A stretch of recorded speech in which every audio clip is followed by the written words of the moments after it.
ওয়াজেদ জয়, আমাকে ভুলে গেছিস? তোর যে একজন মা আছে, তোর যে মা দিল্লিতে পড়ে আছে, মোদির বিছানা গরম করতেছে, সে খবর একটাবার রাখছিস? মোদির কাছে আমি কিভাবে আছি না আছি, কি খাচ্ছি না খাচ্ছি জানছিস? আরে মা, তুমি যে শিয়ানের শিয়ান, তুমি যে দুর্নীতিবাজ একজন নেত্রী, তুমি যে আমার মা কত বড় শয়তান হতে পারো সেটা আমার চাইতে ভালো কেউ জানে না।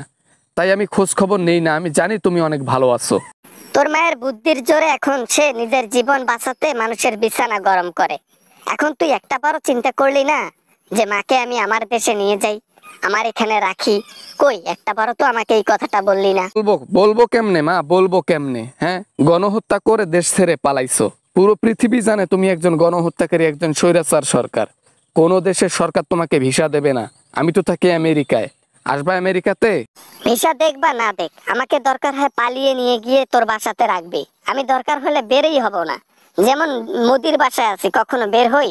চাঁদের আলো সূর্যের আলো দেখি না, ওরকম করে তোর বাসায় রাখবি আমাকে? মা, এটা বাংলাদেশ বা ইন্ডিয়া না যে নদী দিয়ে পালিয়ে এসে আমার রুমের মধ্যে ঢুকবা। এটা আমেরিকা মা। একটা পোকাও যদি ঢোকে আমেরিকাতে পারমিশন ছাড়া, সেটাও টের পায় গভর্নমেন্ট। তুমি তো একজন স্বৈরাচার। তাই বলে আমার ছেলে মেয়ে বোন থাকা সত্ত্বেও আমাকে মানুষের বিছানা গরম করে থাকতে হবে? এখন আমার যৌবন আছে, যে যৌবনের টানে মোদি আমাকে তার দেশে রাখবে? ও যেমন পাচ্ছে তেমন খাচ্ছে, সময় হলে বের করে দিবে দেশ থেকে। সমস্যা কি? এটা নতুন কি? তুমি পিয়নকে দিতে পারো, তুমি তোমার গার্ডকে দিতে পারো, তুমি তোমার আপনজন মানুষকে দিতে পারো, তো মোদিকে দিতে সমস্যা কোথায়?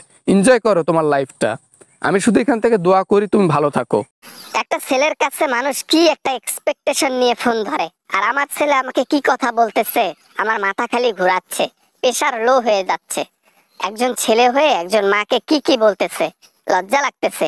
আরে মা, লজ্জা তো আমার লাগার কথা, তোমার তো লাগার কথা না। তুমি তো দেওয়াইয়া বংশের ছাওয়া পোয়া, তুমি তো দিবাই। লজ্জা আমার লাগে, তুমি আমার মা।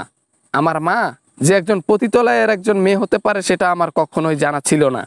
হ্যাঁ হ্যাঁ, আমি পতিতালয়, রাস্তাঘাট এবং নিশিপল্লীর রানী।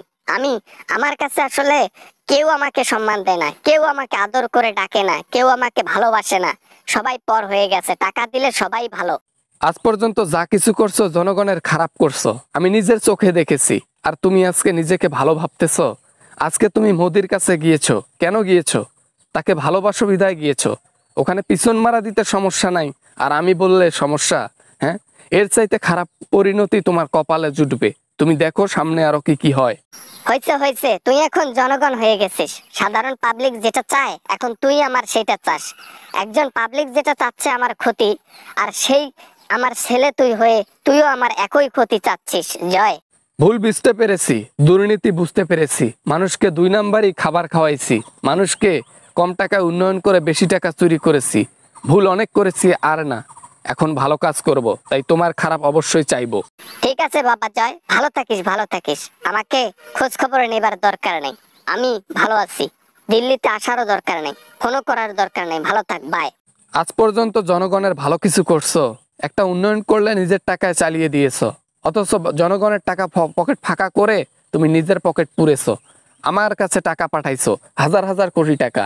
10 টাকার উন্নয়নের নামে 2 টাকার উন্নয়ন করে 8 টাকা পকেটে ভরা তুমি লোক। আর তুমি বলো যে ভালো মানুষ তুমি। আরে তোমাকে এখন ঘৃণা লাগে আমার মা ডাকতেও, কারণ তুমি যে কাজগুলো করছো না, এগুলো এখন আমি পস্তাই।